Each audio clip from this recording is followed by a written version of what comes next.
Halo pemirsa Sinpo TV dimanapun Anda berada, kembali lagi di program kesayangan kita di Win Wonder Inspiration, karena hidup harus menjadi pribadi yang lebih baik. Bersama dengan saya Patricia Andreas, 1 jam ke depan saya akan menemani Anda dengan inspirasi-inspirasi yang menarik dan juga bermanfaat untuk kita semuanya. Dan hari ini saya tidak sendiri karena saya telah ditemani oleh 2 rekan panelis saya yang sudah hadir di studio Sinpo TV. Ada Pak Randi Tunggeleng dan juga Pak Bobby Orlando. Apa kabar Bapak panelis? Baik, luar biasa. Luar biasa. Sudah siap mendengarkan inspirasi kita hari ini? Sangat siap. Sangat siap. Nah, pemirsa, hari ini inspirasi kita akan dibawakan oleh seorang motivator dan juga personal development coach. Langsung saja saya undang, inilah dia, Coach Mindiarto. Oke. Hai Coach. Halo. Apa kabar? Selalu baik. Selalu baik. Silakan Yo. Coach Min. Oke. Di setiap episodenya di Win Wonder Inspiration selalu memberikan topik-topik yang sangat menarik. Dan hari ini kita akan membahas tentang menilai kualitas SDM, sumber daya manusia. Seperti apa pembahasannya? Inilah dia, Win Wonder Inspiration.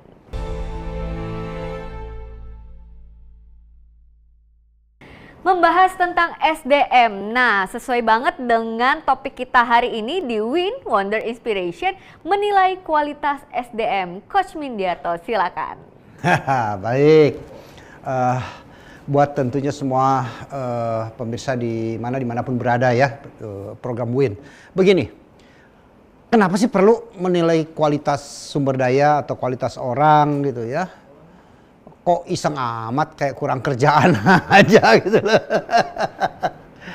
Tentunya kalau dalam aspek bisnis menilai kualitas itu menjadi sesuatu yang sangat diperlukan.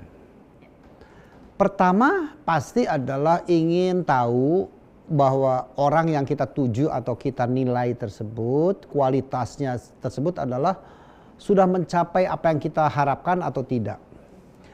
Kemudian di sanalah kita akan dapat menemukan kekuatan-kekuatan dia, atau baik secara individu maupun departemen ya, tergantung kita menilai kualitasnya ya, kualitas individu atau grup gitu ya.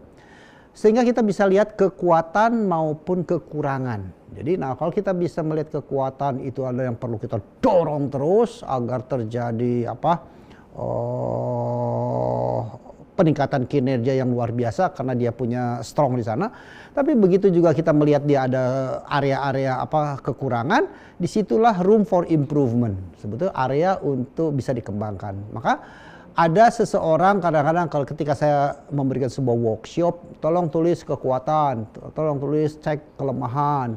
Rata-rata menulis kelemahan tuh susah. Dikit, paling 2, paling 3, begitu kekuatan muncul 7, 8 sampai 10.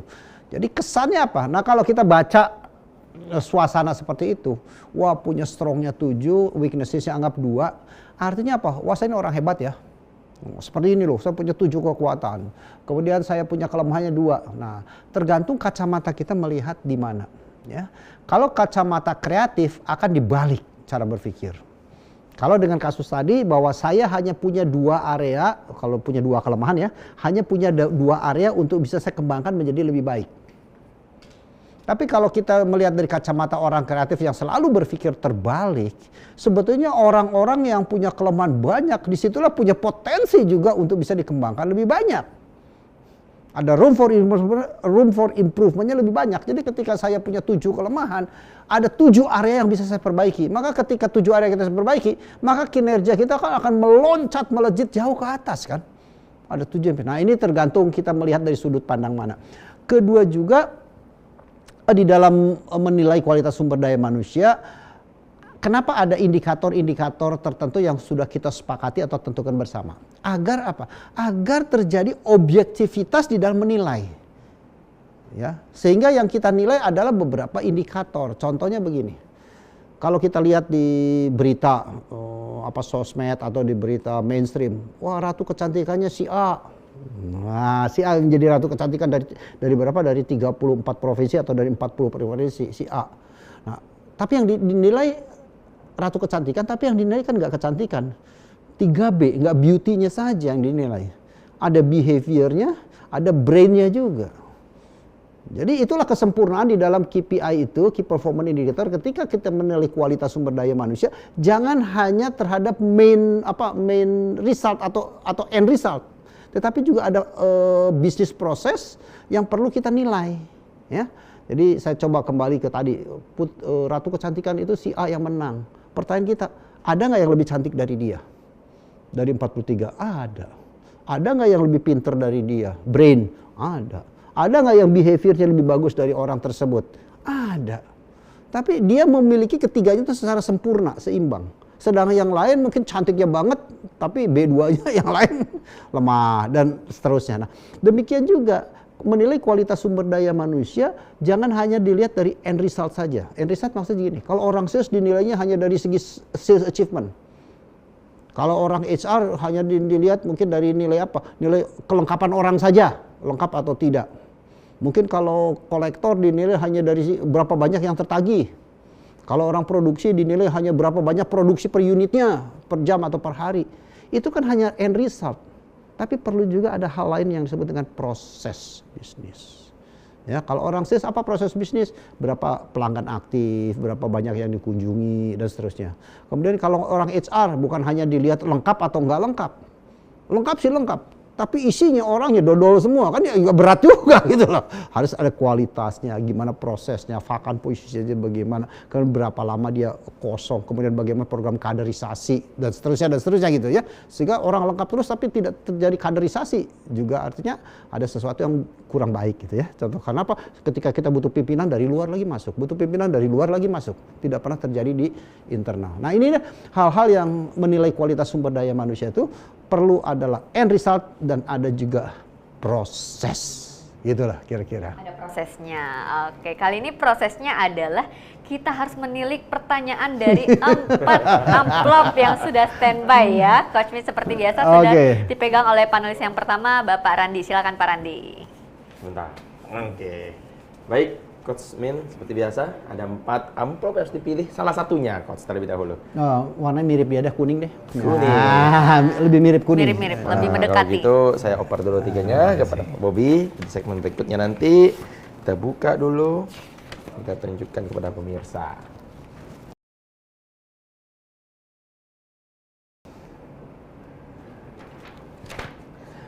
Baik, Coach Min, untuk amplop kuning kita mulai. Pertanyaan pertama, sesi pertama ya. Bagaimanakah menilai sebuah kualitas sumber daya yang baik dalam sebuah organisasi? Yang baik ya, dalam sebuah organisasi. Ada end result dan ada proses. Karena di dalam setiap perusahaan atau institusi kan ada bisnis proses, kita mengenal ya. Maka proses itu perlu tinggal nanti tergantung bobotnya. Apakah proses ini kita terlibat erat di dalam melaksanakan proses, atau proses ini udah kayak otomatis, kayak mesin gitu kan ya. Kalau mesin kan otomatis, pindah packaging atau jadi gitu kan, itu sangat tergantung mesin. Tapi ada juga proses yang tidak seperti itu, bagaimana preparing, persiapan dan sebagainya. Jadi ada dua hal yang secara garis besar. Satu, end result, hasil akhir. Kedua adalah proses, bisnis proses. Itu satu hal. Kedua, yang baik adalah pembobotannya. Apakah akan menjadi lebih signifikan di end result atau signifikan di bisnis proses. Karena ada beberapa perusahaan end result anggaplah 60, proses 40. Tapi lain perusahaan ada juga end result hanya 30, tapi prosesnya menjadi penting 70. Bobotnya ya. Nah itu dua hal.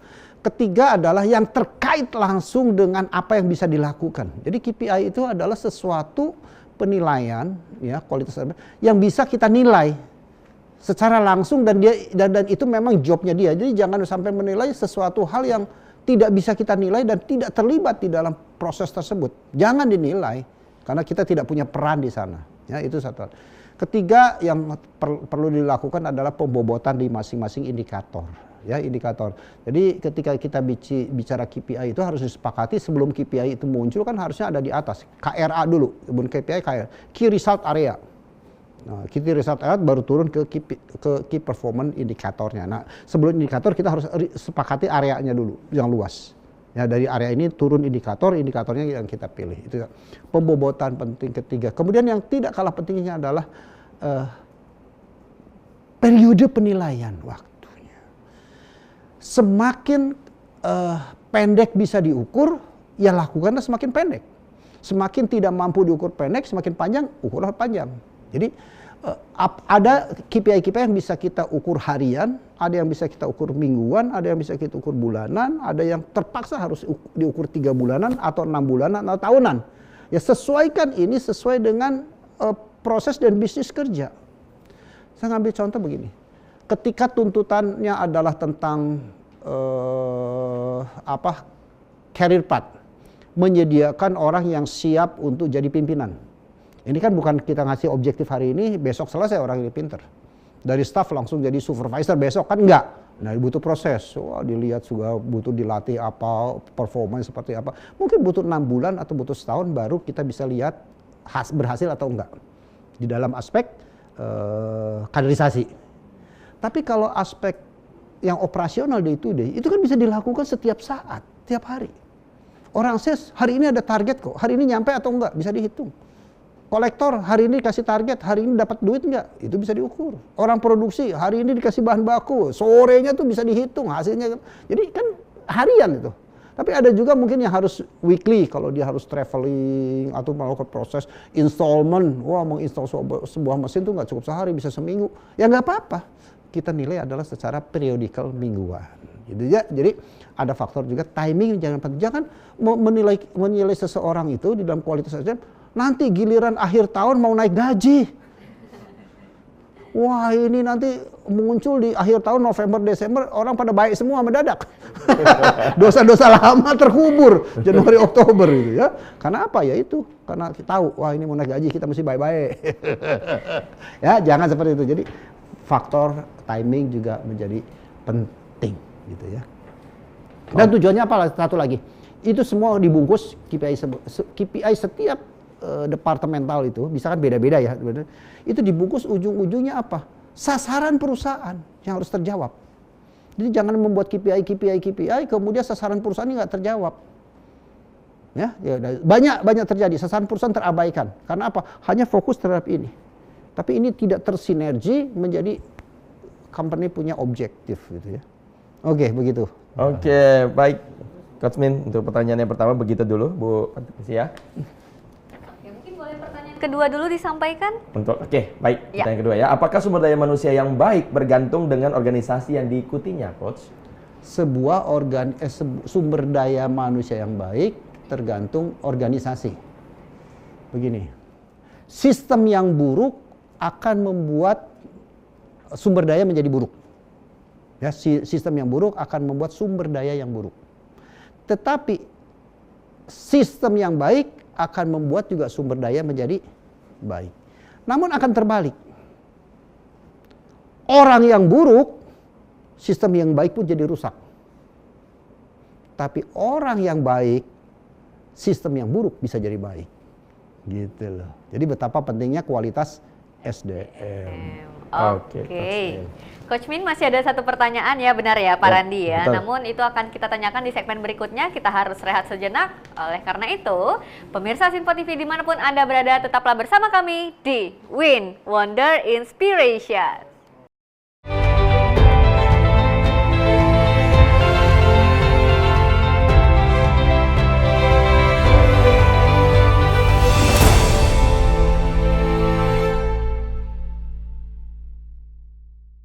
Kembali lagi di Win Wonder Inspiration, dan segmen kali ini masih kita membahas tentang pertanyaan di amplop yang pertama oleh Pak Randi Tunggeleng. Silakan Pak Randi. Baik, Bu Patricia. Coach Min, kita langsung lanjut nih dari amplop kuning, masih ada satu pertanyaan. Yang pertanyaan ketiga, apa yang harus dilakukan seseorang agar membangun ekosistem yang baik dalam peningkatan sumber daya manusia dalam sebuah organisasi? Ekosistem yang baik ya di dalam sumber daya. Begini.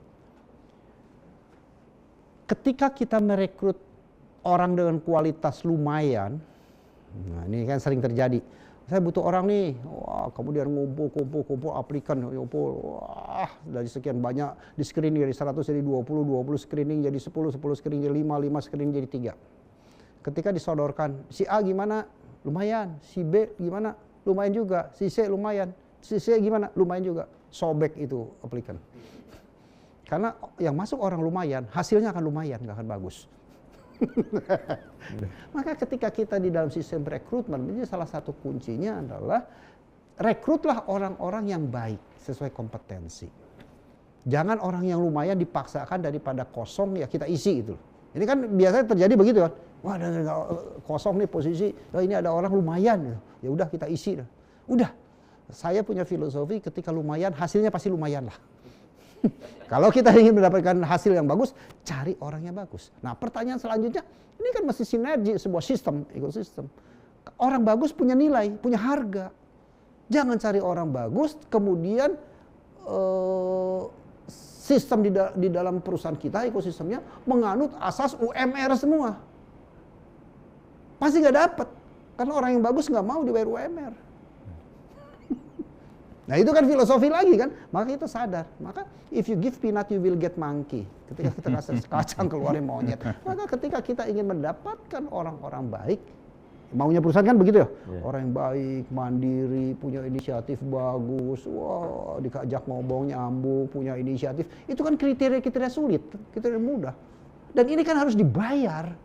Dibayar oleh apa? Kompensasi yang baik, kenikmatan yang baik, tunjangan yang baik, career path yang baik, dan semua itu harus baik sehingga ada sebuah equal balancing tuntutan perusahaan dengan maunya calon karyawan itu kan matching itu loh. Dalam pasal itu nyambung, paham ya? Nah inilah yang sering terjadi adalah ada gap, sini maunya baik tetapi giliran tanggung jawabnya, tugasnya nggak mau ngasih yang terbaik semua, nggak rela ngasih gaji gede. Ya, jadi itu satu hal. Apalagi yang perlu dilakukan, kembali bahwa ketika kita merekrut orang yang baik, organisasi menjadi ramping. Saya sangat percaya organisasi menjadi ramping karena bisa saja kerjaan 10 orang cukup sama 7. Atau kerjaan 5 orang ketemu orang-orang baik cukup sama 3. Gitu loh. Nah selisihnya itulah kita kompensasikan ke dalam sistem remuneration systemnya gitu loh. Ngapain punya 5 orang average ya udahlah 5 average dibagi 3 aja. Nah itulah gajinya dia atau take home pay-nya dia. Jadi gaji 5 dikasih ke 3 orang aja. Maka ketika dia akan mendapatkan sebuah kompensasi benefit-benefitnya adalah kalau 3 menjadi dapat 5 itu artinya apa? Kira-kira sekitar 60% lebih tinggi kan ya. Wah, kalau kita berani membayar 60% lebih tinggi, kita akan dapatkan orang yang bagus-bagus di luar. Karena standarnya tinggi, orang juga pada mendelik, wih sana gajinya gede, wah bagus itu. Orang berbondong-bondong, orang bagus mau ke sana. Ya, artinya apa? Artinya orang kompetensi tinggi, harga tinggi akan memberikan apa? Performa yang tinggi juga. Jadi kembali balance lagi. Ya, jadi jangan selalu bicara kuantitas tapi juga penting tentang kualitas. Wah, luar biasa Coach Min. Thank you, terima kasih luar biasa. Kembali pada Patricia, silakan. Oke, terima kasih Pak Randi. Selanjutnya kita beralih ke Pak Bobby dengan 3 amplop yang sudah dipegang. Silakan Pak Bobby. Terima kasih Patricia. Oke, Coach Min. Ketiga warna berikutnya, silakan. Sudah ada pilihan ya, saya kasih depan hijau lah. Yang hijau, oke. Kembalikan lagi ke Baik, Bobby, terima kasih. Pak Rey dengan kita tunjukkan ke pemirsa dulu. Oke, Coach. Pertanyaan pertama, bagaimana meningkatkan kualitas sumber daya dimulai dari lingkungan keluarga yang ada? Meningkatkan kualitas sumber daya manusia dari lingkungan keluarga yang ada. Oke. Mau dibawa kemana? Ke bawah lingkungan lagi atau dibawa ke non lingkungan itu? Iya. Kan kira-kira gitu kan dari lingkungan yang ada. Oke, baik saya coba. Oke, begini. Kalau di dalam keluarga kita percaya sekali dalam aspek kan pemahaman baik, bukan hanya kalau buat anak kita, anak itu kan cuman pinter dari segi akademisi di sekolahan. Baik itu kan ada faktor selain akademisi, tapi juga ada karakter. Pinter, tapi kurang ajar. Ya. Apakah kita mau sebut baik? Nah, kan susah tuh. Ya, jadi pengertian baik itu kita deskripsi sepakat. Jadi ada dari segi akademisi dia bisa mengikuti sekolah. Kita tidak perlu pengertian akademisi itu harus juara 1, juara 2, juara 3 enggak, tapi bisa mengikutilah pelajaran di sekolah. Oke, itu artinya dari segi akademisi. Kedua dari segi behavior. ketiga dari segi attitude, karakternya. Nah, tentunya tiga-tiga ini kita sepakati juga perlu dibuat sebuah kriteria bahwa ketiganya ini dianggap baik ketika apa aja. Ini sangat subjektif, tapi saya akan mencoba mencari garis begini. Ada periode-periode tertentu bahwa anak-anak ini diperlukan behavior yang benar dulu. Sebelum bicara tentang kepintaran, sebelum bicara tentang akademisi. Jadi awal mulai dari lahir behavior dulu kan, behavior apa? Kalau makan mesti duduk, makan nggak boleh jalan-jalan. Itu kan behavior mendidik kreatif. Kalau makan mesti habis. Itu kan behavior, kita didik. Jam sekian Anda harus anggaplah mandi, jam sekian harus mulai tidur. Itu behavior. Itu belum ngomongin akademik kan. Nah, nanti ada satu periode behaviornya ini sudah terbiasa menurun, akan masuk akademik, mulai belajar A, I, U, E, O, 1, 2, 3, A, B, C, nanti kata-kata, belajar membaca, udah selalu belajar mulai debat, belajar mulai, ini mulai akademik masuk, perkuat. Tapi fondasinya ada behaviornya kan sudah bagus itu. Karena apa, behavior ini akan menjadi karakter dan seterusnya. Jadi pertanyaan dalam keluarga bagaimana? Perkuat dulu fondasinya adalah behavior and character. Baru dari segi akademik. Karena untuk bicara akademik kesempatan tuh panjang kok. Sekolah kelas 1 kita anggaplah keteteran. Banyak di luar private. Wah, keteteran bahasa Inggris, ambil kursus bahasa Inggris. Keteteran matnya, kursus mat di luar bisa. Ya. Kan ya, dia kurang punya darah seni, ikutkan kursus-kursus kesenian di luar daripada sekolahan ada gitu kan. Jadi untuk mengejar ke sana mudah, tapi behavior itu kan fondasinya di rumah dulu. Contoh yang tadi lah, makan nggak boleh jalan-jalan, dia mesti duduk, makan mesti habis. Ya, dan seterusnya lah. Itu nanti macam-macam. Terus nyebutnya harus manggil yang benar, manggil papa, manggil ayah, atau manggil ibu, apapun. Ketika ada orang tua mesti berani kasih salam dulu. Orang tua datang, mesti Anda datang untuk ke sini, bukan hai dari jauh. Wah, sih mendekat atau salim atau salam kan gitu ya. Yeah. Nah, itulah sebetulnya behavior yang akan dibawa dalam kehidupan kan. Gitu. Ya, Mas Bobi. Siap. Jadi sebaiknya sedini mungkin ya, Coach ya, diajari behavior tersebut ya. Sedini mungkin. Sedini mungkin. Selama kita sudah bisa berinteraksi lah. Baik. Oke, Coach, kita lanjut ke pertanyaan berikutnya. Apakah standar yang harus dijadikan acuan dalam menilai kualitas sumber daya dalam lingkungan keluarga? Sebetulnya kan menilai itu kan tetap basicnya mau keluarga, mau komunitas, mau perusahaan kan 3 lah. Behavior, attitude, and skill gitu ya. Atau knowledge, skill and knowledge satu paket lah ya. Intinya 3 lah. Hanya saja akan berbeda usia, berbeda behavior yang kita tuntut ya. Berbeda usia, berbeda behavior di dalam perilaku ini. Mungkin di rumah kalau anak-anak kecil kita tuntut duduk, jangan angkat kaki. Maka ketika kerja angkat kaki itu enggak. Tapi ketika sudah dewasa bukan hanya sekedar duduk dengan posisi angkat kaki yang enggak boleh. Sudah meja bagaimana cara menanggapi pertanyaan, bagaimana cara berdebat, bagaimana pemilihan narasi, pemilihan diksi-diksi. Nah, itu kan semakin kesana semakin profesional kan semakin banyak sekali tuntutan-tuntutan lingkungan berinteraksi. Bagaimana ketika kita tidak sependapat dengan orang lain ketika di kantor nih. Nah, kalau lagi anak-anak nggak sependapat kan bisa langsung berontak, langsung kamu salah, nggak apa-apa gitu loh. Tapi ketika masuk ke kantor kan beda lagi behavior yang kita tuntut. Ya, jadi bertahap lah, pasti bisa.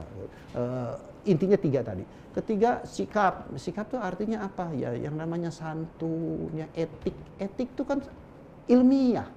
Banyak orang mengatakan etika itu subjektif, enggak, etik itu ilmiah. Ya, contoh etik ilmiah tuh berlaku di seluruh dunia loh. Namanya bisnis mesti jujur. Etik atau etika? Etik itu. Etikanya jujur mungkin lain-lain. Etika jujur harus yang satu cash, yang satu boleh kredit. Kreditnya ada yang 30 hari, kreditnya 3 bulan, ada kreditnya 2 minggu. Itu etikanya. Mengendarai kendaraan, artinya apa? Secara etik. Secara etik mengendarai kendaraan yang baik itu adalah tidak nyerobot, tidak mendahului, bukan di jalurnya, jalur mendahului. Itu kan etik, semua negara sama. Hanya pertanyaan nggak boleh di kiri atau nggak boleh di kanan. Tergantung kita nyetirnya kan di negara mana itu loh. Kalau kita negara kiri, kita berkendara di kiri, maka nggak boleh nyalip dari kiri harus ke kanan. Tapi kalau negara yang adanya setir di kanan, ya nggak boleh nyelimnya dari kanan kan. Nah itu kan etik. Termasuk juga jangan melebihi kecepatan maksimum. Nah, kecepatan maksimum berapa? Satu negara 100 kilo, negara lain bisa 120 kilo. Nah, itu etikanya. Iya. Jadi etiknya sama. Dan demikian juga di dalam norma-norma kehidupan, menilai kualitas sumber daya manusia, etiknya sama, etikanya beda. Hormat kepada ibu bapamu atau hormat sama orang tua, itu kan etik udah. Etikanya gimana? Oh, orang Jawa mesti sungkem. Oh, orang dari daerah lain mungkin begini. Oh, mungkin dari ada etis China harus begini. Itu kan etika, kultur, budaya. Boleh beda, tapi etiknya sama, hormatnya gitu. Ya, ada contoh ya. Ini kualitas sumber daya kembali ke 3 itu. Behavior, attitude, dan kemudian performance. Nah, performanya diterjemahkan kalau dalam perusahaan performance itu ya itulah KPI itu ya. Kalau di rumah apa performance di rumah? Ada bangun tidur mesti beresin Tempat tidurnya. tempat tidur sendiri. Itu kan performance dia. Iya. Mandi jangan lebih dari jam 6 atau nonton nggak boleh jarak terlalu dekat. Kalau nonton TV suara sesuai dengan jarak, volume dan sebagainya. Itu kan artinya apa? Itu performance di rumah. Naruh sendal, bagaimana posisinya, setelah pulang sekolah sendal harus taruh di mana dan seterusnya ya. Nah, itu adalah performance sebetulnya. Baik. Oke, kita lanjut dengan pertanyaan ketiga. Ya, boleh. Yaitu, apakah pengaruh budaya dalam keluarga dapat mempengaruhi peningkatan atau penurunan kualitas SDM tersebut? Wah. Oke, pertanyaannya luar biasa ini. Mungkin saya kasih waktu untuk berpikir ya, Coach Min ya. Oke, kita harus rehat sejenak untuk itu. Pemirsa Sinpo TV dimanapun Anda berada, tetaplah bersama kami di Win Wonder Inspiration.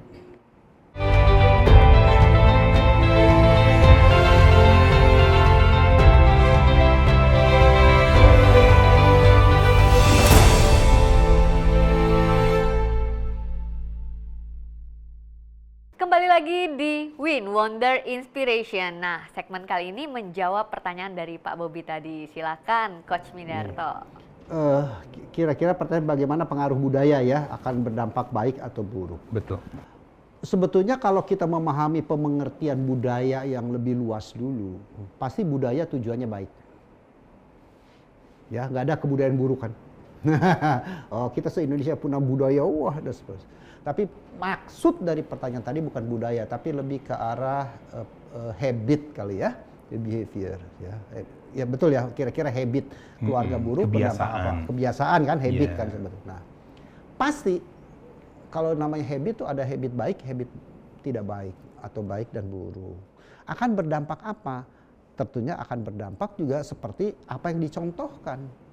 Habit baik akan berdampak baik, habit buruk akan berdampak buruk.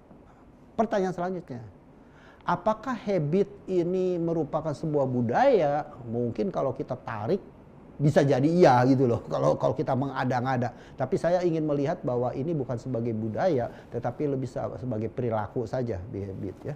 Karena nggak ada budaya mengajarkan keburukan sebetulnya kan ya. Nah, maka habit buruk ini, apa contohnya habit buruk? Rumah jorok, itu habit kan. Nah, itu akan tercipta ketika kerja di kantor pun akan kelihatan joroknya, bobroknya, berantakannya, apapun.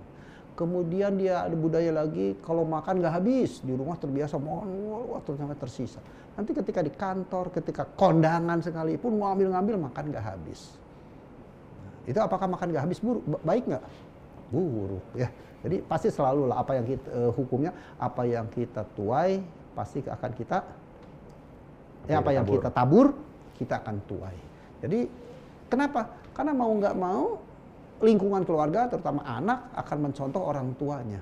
Nggak bisa melarang anaknya jangan merokok ketika orang tuanya merokok. Kan itu gampang. Jangan mengatakan, oh makan pedas tuh nggak baik, tapi bapaknya, ibunya kalau makan nggak pedas tuh belum makan gitu. Ini nggak bisa juga. Sambal dibawa kemana-mana ya. Tiap pergi mau traveling bawa sambal. Orang lain kan bawa duit. Mau makan di mana gitu. Mau makan di mana? Tinggal minta sambal aja gitu. Ini enggak contoh. Nah, inilah contoh-contoh. Jadi behavior akan berpengaruh apa yang kita tuai, kita akan apa yang akan kita tabur, kita akan tuai. Ya. Jadi tabur buruk, kita akan tuai buruk. Jadi percaya dengan ilmu apa ya? Apa sih? Law of attraction kali ya. Ada ilmu kan law of attraction. Wah, akan kembali ke kita. Ilmu mirroring lah, ilmu ngaca lah. kita cemberut di kaca ya, yang kaca juga nyemerutin kita. Kita senyum ke kaca, kaca juga senyum ke kita. Kira-kira begitulah ya Pak Bobi. Oke, terima kasih Pak Bobi untuk pertanyaannya. Langsung kita beralih ke panelis Pak Randi. Silakan Pak Randi dengan 2 amplopnya. Silakan Coach Min. Merah. Wah, saya sudah feeling ini. Mungkin merah ini, kalau baju saya merah. Biasa Coach Min suka ini. Oke, kita tunjukkan dulu ke pemirsa. Baik, merah menyala Coach Min dari merah. Pertanyaan pertama, bagaimana cara menilai diri sendiri secara mandiri untuk mengembangkan kualitas yang ada? Ngaku dosa. Langkah pertama. Paling jelas ya. Iya, ini bentar lagi mau puasa, bentar lagi mau Paskah. Buat teman Nasrani ya punya kesempatan buat ngaku dosa itu. Untuk ikhtiar lebih baik. Bagaimana caranya ya tentunya spiritnya mesti spirit legowo ya. Spiritnya yakin bahwa kalau bahasa umumnya apa? Refleksi diri ya. Nah, ya kita mesti bisa refleksi lah. Apa rencana saya, apa yang sudah saya capai, sudah mencapai atau belum. Nah, kembali ilmu manajemen kenapa belum mencapai, cari masalahnya. Dari sekian banyak masalah dipilih lagi masalah utama. Cari solusi berikut alternatif solusinya. Ketika sudah punya solusi, mana solusi yang paling kena akar masalah. Jadi itu kalau teori manajemennya dimasukkan dalam keluarga ya sama juga seperti begitu ya. Jadi satu perlu refleksi. Siapa yang bisa melakukan refleksi? Sebetulnya ya paling ideal adalah diri kita. Kalau diri kita yang melakukan refleksi, mungkin faktor tersinggungnya nggak ada. Mau bodoh-bodohin diri sendiri gitu. Kenapa gue gini ya? Kenapa gue bodoh? Tapi kalau orang lain apalagi pasangan hidup, anak, istri, kadang-kadang kalau lagi bad mood nggak bener timingnya kan bisa jadi bumerang. Bumerang. Lu ngeritik orang doang, diri lu udah bener belum? Kan begitu ya, suka terjadi. Nah, ya bagaimana caranya adalah kita punya sadar diri dulu, basicnya sadar diri. Kemudian punya checklist apa yang ingin saya capai. Kemudian ingin capai kapan? 6 bulan atau 1 tahun ya?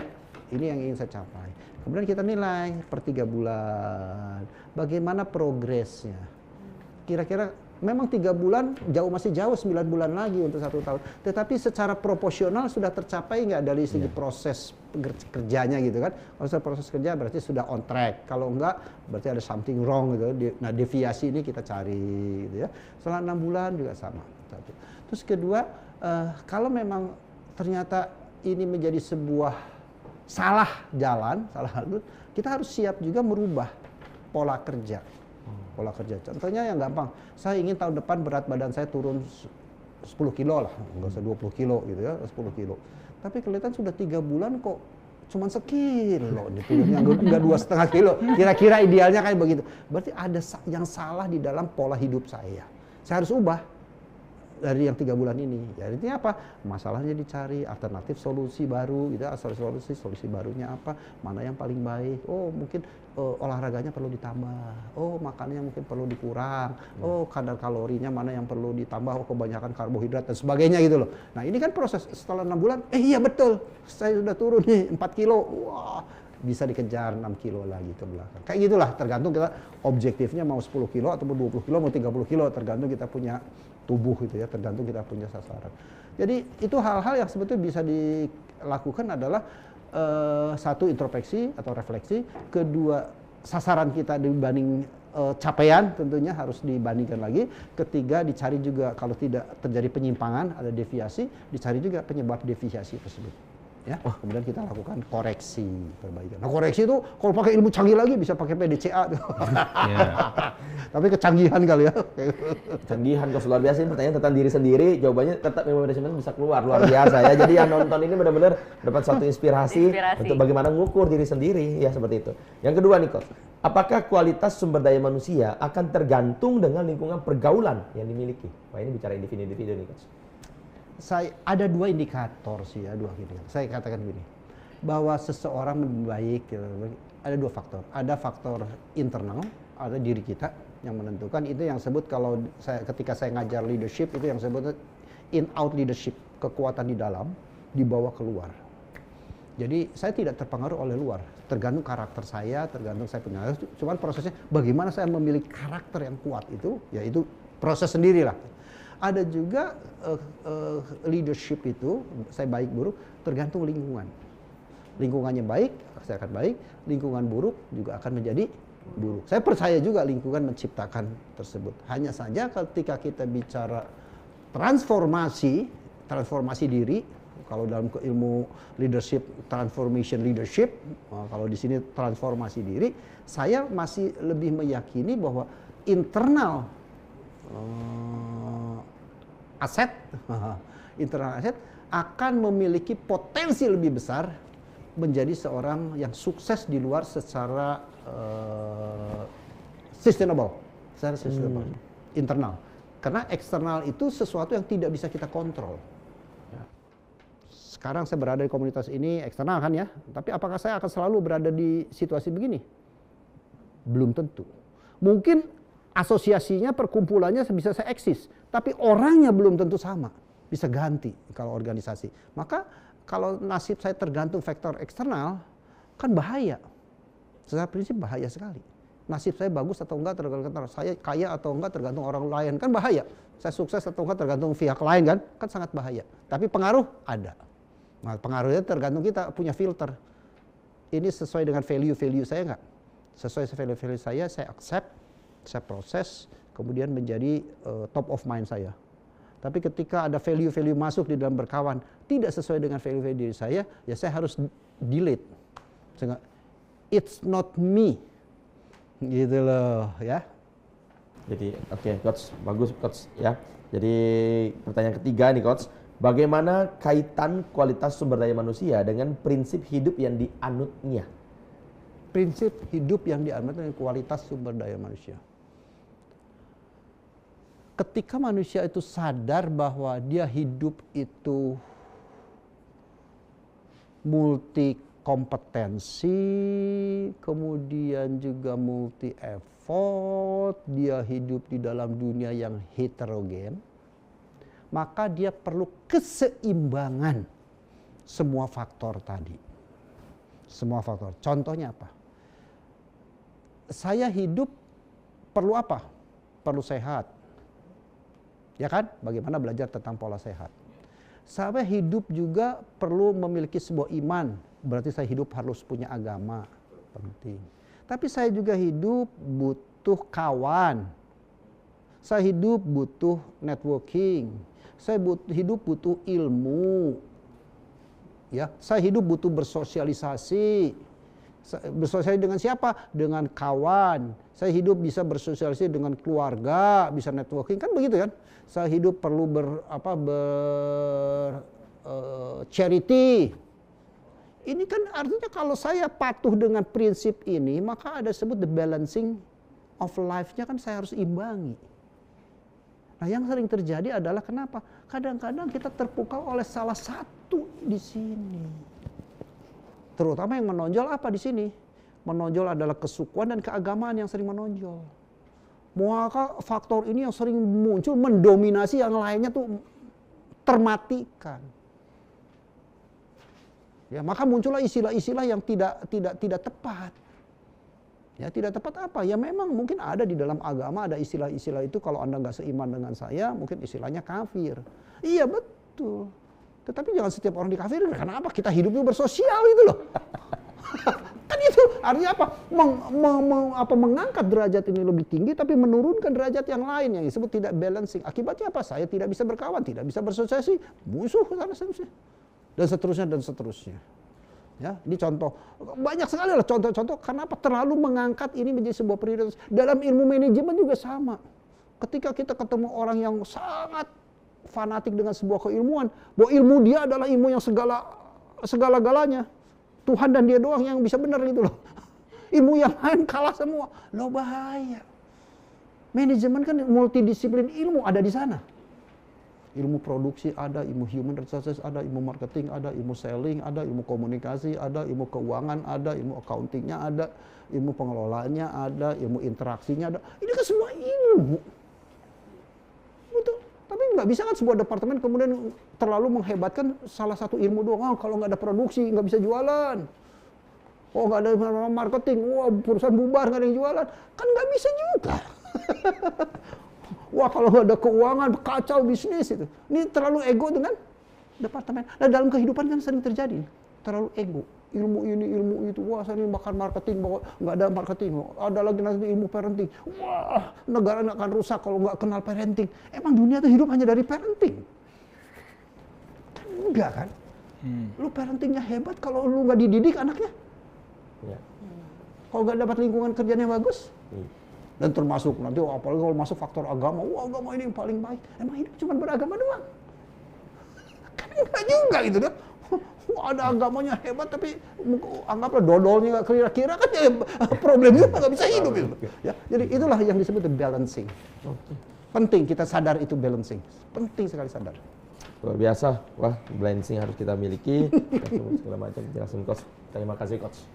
Terima kasih Pak Randi untuk pertanyaannya. Coach Min masih ada satu pertanyaan lagi ya di dalam amplop. Satu amplop lagi ya maksud saya ya. Untuk itu kita harus rehat sejenak. Pemirsa Sinpo TV dimanapun Anda berada, tetaplah bersama kami di Win Wonder Inspiration.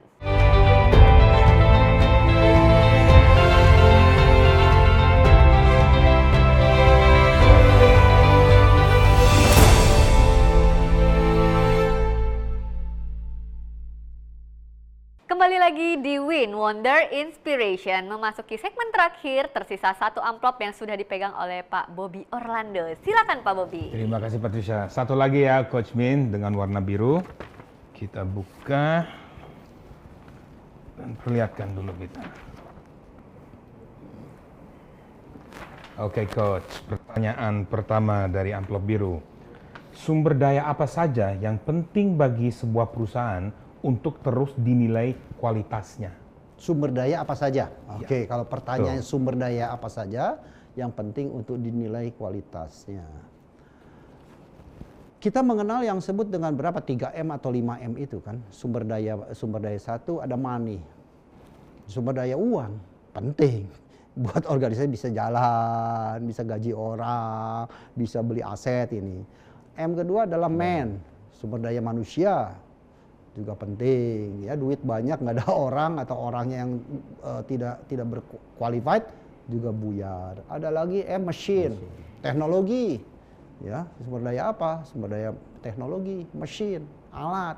Ketika kita tidak memiliki alat yang up to date, alat yang kekinian, maka produktivitas rendah. Jadi kalau kita bicara sumber daya macam-macam. Ya, bisa mesin, bisa man, bisa money, nanti bisa lagi apalagi lah sumber daya. Sistem termasuk mesinnya bagus, sistemnya buruk. M-nya maintenance contohnya. Mesinnya bagus, maintenance-nya buruk. Jadi kalau bicara sumber daya seluruh aset, seluruh bagian daripada setiap departemen kan sumber daya semua. Ya, sumber daya keuangan, sumber daya manusia, nanti ada sumber daya produksi, sumber daya macam-macam ya. Jadi kalau bicara apa saja, ya seluas kita mengenal tentang ilmu manajemen tentunya ya. Tinggal persoalan adalah mana yang bermain di depan atau punya peran di depan, mana punya peran di tengah, mana punya peran di ujung. Jadi ketika bicara tentang sumber daya mesin, teknologi, maka dia adanya di awal. Bagaimana bisa memproduksi produk itu dengan baik, kualitas baik, speed tinggi, produktivitas tinggi. Nah, ketika bicara di tengah sumber daya apa? Sumber daya manajemennya, bagaimana tata kelolanya, bagaimana sistemnya. Nanti bicara di ujung, bagaimana sumber daya manusianya itu yang berkaitan dengan jualan, ilmu marketingnya gitu ya. Nah, kemudian ini balik lagi nanti sumber daya apa? Tata kelola, biaya dan sebagainya ya. Jadi apa yang tidak ada yang prioritas, semua penting. Kenapa? Karena corporate itu kan kumpulan dari unit-unit kecil. Setiap departemen dikumpulin, punya tugas tanggung jawab, dikumpulin semua, bersinergi kan menjadi sebuah corporate kan. Yeah. Jadi apakah ada yang lebih penting? Enggak. Mungkin perannya besar iya, tapi ketika tidak ada peran, yang kecil tidak dikasih peran pun, perusahaan nggak bisa kerja loh. Berani nggak? Kalau kita contoh, satpam kerjanya cuma jaga-jaga gitu doang. Coba berani nggak perusahaannya nggak pakai satpam? kita boleh Iya. sepelekan kan, tapi ketika tidak ada dia, Iya.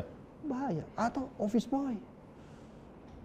Coba nggak ada office boy, becek, kotor, Ya. orang lewat bisa keseleo jatuh gitu kan. Kita boleh apa? Mengecilkan fungsi dia, tetapi kan dia tetap berkontribusi besar buat perusahaan gitu. Siapapun gitu. Dan seterusnya. Oh, driver, cuma supir doang, tukang kirim. Ya coba kirim barang nggak pakai supir. Mobil suruh jalan sendiri. Jalan Gitu. sendiri. Kayak sekarang walau teknologi Karena canggih. teknologi. Belum sampai ya, AI kita belum Iya, sampai iya. di situ. Iya, makanya saya menganggap bahwa tidak ada di dalam satu departemen itu menjadi superior. Ya, tidak ada menjadi superior. Peran dia menjadi sangat penting, yes, saya setuju. Peran dia tidak tergantikan karena kompetensi, yes, mungkin bisa terjadi gitu ya. Nah, itu beda-bedanya. Begitu ya Pak Bobi ya? Oke, jadi harus ini ya seimbang keseluruhan setiap departemen, setiap divisi, pokoknya sumber dayanya tuh yang memang Memiliki peran. peran dan kualitasnya yang nggak ada lebih penting yang mana tidak. Siap. Ya, oke. Berikutnya, Coach. Apakah fokus peningkatan kualitas sumber daya pasti akan membawa dampak yang lebih baik bagi penghasilan perusahaan? Secara normatif yes. Ya, secara prinsip yes, peningkatan sumber daya. Sumber dayanya apa? Apapun. Peningkatan sumber daya mesin, M-nya tuh mesin ya. Wah, akan terjadi produktivitas tinggi. Produksinya bisa meningkat. Produksi meningkat maka biaya produksi per unitnya jadi lebih murah. Ketika biaya produksi lebih murah, kalau kita mampu jual dengan harga sama, margin kita lebih gede kan. Kan kalau bicara dari segi mesin. Tapi kan nggak, ketika kita bicara mesin, ada yang tercanggih, kan nggak bisa berdiri mesin doang. Mesin ini kan mesti dibeli, punya duit kagak gitu loh. Ya. Maka sumber daya finansialnya nih, keuangan money itu tadi, punya duit nggak? Nggak punya duit, bisa minjem nggak? Ketika bisa minjem, bisa bayar nggak? Kan itu manajemen keuangannya tuh. Oh, cash flow-nya sehat nggak? Oh, bisa pinjam, cash flow sehat. Oh, produktivitas ini bisa di-cover kok dengan untungnya lebih, sehingga kita mampu cicil gitu kan. Nah, pertanyaan, oke, produksi meningkat, kita bisa beli, nyicil, bisa bayar. Pertanyaan, ketika produksi meningkat, orang sales bisa jual nggak? Jual lebih. Kan itu keterkaitan lagi dengan departemen lain gitu ya. Jadi tidak hanya independen. Maka apakah sumber daya manusia? Yes, akan meningkatkan dan perlu disinergikan peningkatan itu. Jadi nggak bisa meningkatkan hanya bagus di ujung doang atau di tengah doang atau di ujung doang. Salesman-nya di training, pinter, jagoan. Tapi produksinya nggak memadai. Masalah juga. Ya. Ya, jadi setiap dari hulu sampai hilir perlu keseimbangan. Jadi peningkatan sumber daya manusia itu selaras. Ya, orang sales di training jual, wah hebat, jualannya hebat, naik melejit 200%. Tukang tagihnya nggak di training how to collect duit. Percuma ya. Banyak bete, banyak Iya. duit kita di luar Iya. ketika how to collect gitu kan. Baru diajarin how to sell kan. Iya. Pada kolektor kan masih diajarin juga how to collect kan. Ya. Ilmunya seimbang supaya jago jual, jago nagih juga kan. Kalau nggak diseimbangan, wah jadi bad debt, AR buruk. It's everything must be balance. Balance itu ya. Kuncinya balance ya, Coach. Ya. Oke. Dan berikutnya, pertanyaan ketiga. Siapakah yang paling pantas dalam menilai kualitas sumber daya yang berada dalam suatu perusahaan? Oke, paling pantas. Ini semua pantas tergantung kita menganut asas mana. Atas vertikal atau asas 360 derajat. Kalau kita bicara atas vertikal, maka atasannya yang perlu menilai secara objektif selama indikator-indikator penilaiannya juga clear dengan peran yang dinilai. Itu ya, peran dinilai satu. Kedua, supaya lebih objektif, satu tingkat di atasnya ikut terlibat untuk melihat atau mempertanyakan why-nya itu. Nah, itu yang umum lah sekarang. Ada juga kan pendekatan yang 360 derajat tadi. Tapi ini kan dibutuhkan sebuah kematangan sistem di dalam perusahaan, dibutuhkan kedewasaan di dalam menilai. Jangan sampai gua sebel sama itu dinilai jelek. Gitu. Wah, gua seneng sama dia nilainya bagus terus. Nah, itu kan perlu dihindari. Gimana cara menghindarinya? Adalah sistem yang benar, kemudian juga kematangan orang-orang yang di dalamnya. gitu ya. Kemudian ada lagi yang dari bawah, apalagi kalau di bawah yang sering diomelin, pasti nilai atasannya jelek tuh. Ya kan, kalau 360 derajat kan begitu. Nah ini konsekuensi ini perlu diperhitungkan, ditimbang-timbang, apakah kita mau menganut asas yang mana. Ya atas 360 atau kalau kita bicara secara teori ya pasti 360 lebih baik. Tapi apakah applied nggak? Bisa dieksekusi nggak dengan lebih baik? Belum tentu menjadi lebih baik. Hasilnya loh ya teorinya lebih baik. Karena yang menilai tidak vertikal, tapi ada horizontalnya. Gitu ya. Jadi itulah hal-hal yang mungkin perlu kita pahami di dalam menilai seseorang. Kemudian apa lagi? Perlu tertulis. Menilai ini tertulis. Karena apa yang saya nilai pada bulan Januari, sekarang bulan Oktober lupa kok. Bagusnya di mana, masalahnya apa. Maka perlu tertulis sehingga kita buka filing. Januari begini ya. Kalau di dalam dunia medikal disebut medical record card. Dokter tuh tahu nih pasien ini sudah berapa kali dulu keluhannya apa, historicalnya ada ya, historicalnya apa, terus dikasih obatnya apa gitu kan. Nah karena apa? Supaya ini ada alergi, saya nggak boleh kasih alergi, ini ada mah, nggak boleh begini. Jadi ini di dalam penilaian karyawan sumber daya pun sama. Ya ada performance record card-nya. Artinya apa? Yang dulu Januari, Februari, Maret, April terus dinilai. Ada akumulasinya. Oke, Pak Bowie ya. Ya. Jadi di situ juga coach lebih pentingnya to speak with data. Kalau kita ada data sebagai atasan, mau bawahan kita ngeyel atau ngotot gimana, pokoknya datanya ada di saya, mau gimana lagi gitu ya. Nah, ada data dan kemudian sign loh, bukan hanya data. Jadi ketika saya mengevaluasi anak buah, sudah bicara kontrak, betul ya, Anda ada di mana? Setelah saya tekan. Bahwa saya sudah, dan Anda yang saya nilai sudah kita tanda tangan, parah. Itu yang masuk dalam performance appraisal-nya nanti kalau dalam konsep itu performance appraisal-nya. Nah, performance appraisal kan selain performance ada juga behavior, ada juga attitude yang kita nilai. Anda performance bagus, tapi kenapa sih masa sebulan sampai 3 kali terlambat? Itu mangkut behavior tuh. Koreksi ya supaya nggak terlambat menjadi sempurna. Nah, artinya apa? Koreksi perbaikan terlambat itu tidak related dengan performance yang mengurangi kan, tetapi menjadi sebuah objektif perbaikan. Bulan depan kita lihat, gue udah ngomong lu terlambat kok 3 kali, malah ada berubah 4 kali, bukan berubah jadi 2 kali. Bertambah. Iya, perubahan negatif bukan perubahan positif itu. Oke ya? Oke. Hebat, terima kasih coach. Luar biasa ya. Oke, mungkin dari pertanyaannya sudah semuanya ya? Sudah. Ya? Oke, saya mau bertanya kembali. Ini berat nih Coach pertanyaan. Min. Saya mau dengar nih tips dari Coach Mindiarto bagaimana kita menghadapi SDM-nya khususnya itu perbedaan generasi, Coach. Tipsnya untuk menghadapi perbedaan generasi dalam satu company. Ada generasi Z, ada generasi milenial. Bagaimana menghadapi teman-teman yang generasi berikut itu untuk mencapai kualitas yang maksimal di dalam company? Silakan tipsnya, Coach. Oke.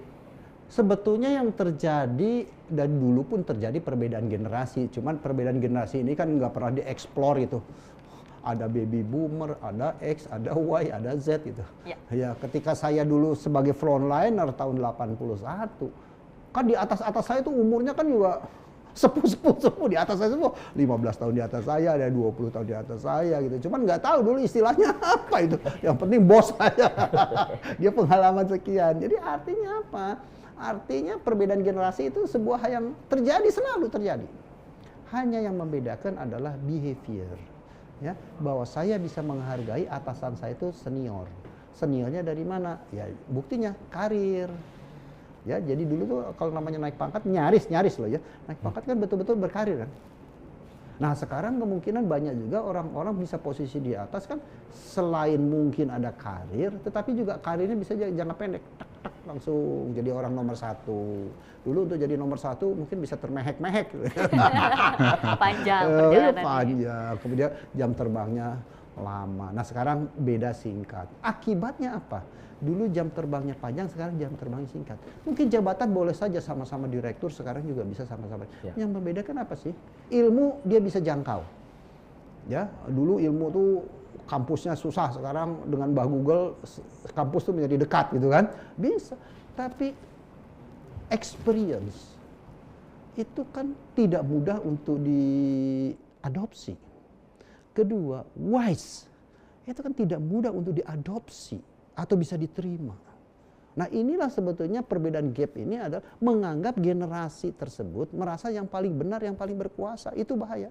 Karena setiap orang ketika menganggap bahwa saya yang paling benar, itu akan menyebabkan sumber konflik. Kalau saya merasa paling benar, pasti akan terjadi konflik yang disebut dengan orang merasa sok pinter, sok benar, sok ganteng, pasti nggak ganteng kan? Sok kaya, pasti nggak kaya kan? Sok pinter, pasti nggak pinter. Sok benar, pasti nggak benar, itu loh. Nah inilah yang kemudian suara mereka menggelegar, kemudian yang lain dia, boy sing waras ngalah. Maka akibatnya apa? Akibatnya tidak terjadi sebuah dialog. Apa yang harus dilakukan? Perlu disamakan objektif. Jadi entah generasi atas atau generasi sekarang pun harus melihat titik. Perilaku Anda, keputusan Anda menjadi lebih baik or not. Ketika menjadi lebih baik, siapa yang bisa lebih baik? Atasan atau bawahan? Kalau generasi yang dulu lebih menganggap ini menjadi lebih baik, yang di sini mesti legowo ngikut. Tapi juga bisa generasi muda punya gagasan, punya wawasan dan bisa di-apply menjadi lebih baik. Ya generasi atas juga mesti legowo bahwa ini bukan zamannya. Zaman lu sukses dulu, sekarang kan belum tentu gitu. Nah, inilah kelegowoan masing-masing generasi itu perlu sadar di masing-masing generasi yang ada sekarang.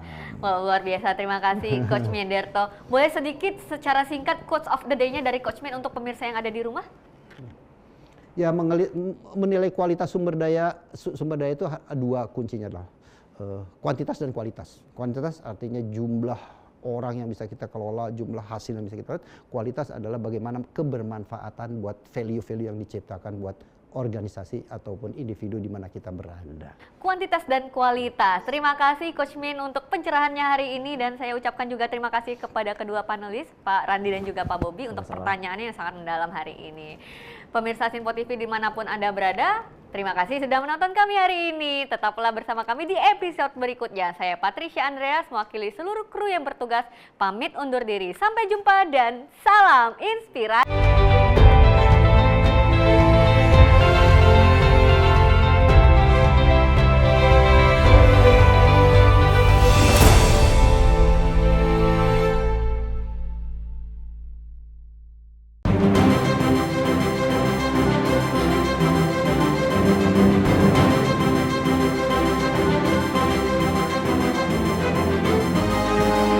Sinpo TV, News, Sport, Entertainment.